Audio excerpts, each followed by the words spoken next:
নমস্কার, স্বপ্নাবিক নিউজ নেটওয়ার্কে স্বাগত। সাগরে চোখ রাঙাচ্ছে নিম্নচাপ, যা শক্তি সঞ্চয় করে ঘূর্ণিঝড়ে পরিণত হওয়ার পূর্বাভাস দিয়েছে মৌসুম ভবন। এই ঘূর্ণিঝড়ের নাম দেওয়া হয়েছে মান্থা।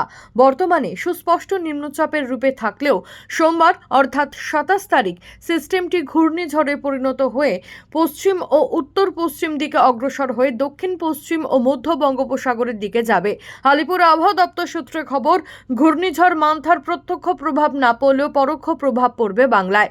পশ্চিমী ঝঞ্ঝার প্রভাবে বৃষ্টি হবে দার্জিলিং, কালিম্পং, জলপাইগুড়ি ও আলিপুর দুয়ার জেলায়।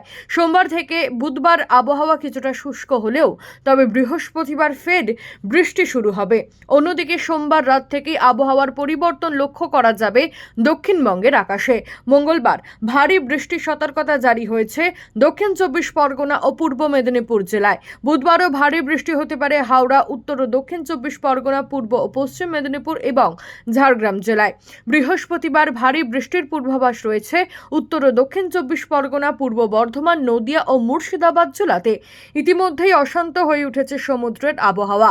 27 তারিখের মধ্যে মৎস্যজীবীদের উপকূলে ফিরে আসতে নির্দেশ দেওয়া হয়েছে। জয় হিন্দ।